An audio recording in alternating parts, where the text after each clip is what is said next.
প্রত্যেক দিন আর কাজে গেছাল ভাল লাগে না, এত কাজে গেছাল প্রত্যেকদিন ভাল লাগে না। আর শুনো দি এক বড় ভাই যাবাইছে, ও বড় ভাই শুনো না দি কি হয়েছে রে? কহ তাড়াতাড়ি, মোর জুলুম আছে কহ। দিনে মুই বাড়িতে 1000 টাকা করে কামাই করং, তারপরে মোর বাড়িতে অশান্তি বুঝবে নাকছে না। মোকে একটা বুদ্ধি দাও তো। কি 1000 টাকা করে দিন কামাই করিস, তোর অশান্তি করেন কে রে ভাইও? তোর কিস্তি টিস্তি আছে নাকি? ও কথা আর কোশ নিয়ে ভাই, ও বাড়ির 3টে কিস্তি আছে। আরে পাগলা, তোর হল 3টে কিস্তি, তোর অভাব থাকতে নয় মাইসে থাকবে তো গাইছে, এটা প্রমাণ দেন দেখ তো। ওই যে সলিমুল্লে যাবাই, যাই সলিমুল্লে এডি আয় তো, আয় কি ভাই এডি এডি এডি। যাবাইছিলাম কি ভাই জান তাহলে আমি কামে যান। আচ্ছা তুই কিস্তি তুলছিস ভাইও? না ভাই মুই জীবনে কিস্তি তুলং না। তুই দিন কামাই করিস কয় টাকা করি কত? দিন করে কামাই করং মুই 200 করি। তোর কোনো অভাব আছে কত? আল্লাহর রহমত মোর কোনো অভাব নাই ভাই জান।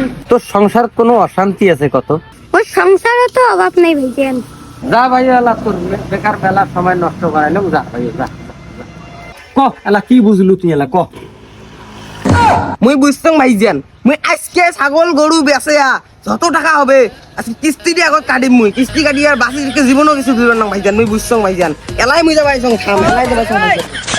যা যা, এই যে যদি তোর সুবুদ্ধিতে হয়েছে। আরে মানুষ কিস্তি তোলে রে শালা, 3টে কিস্তি তুলছে, বাপরে বাপ।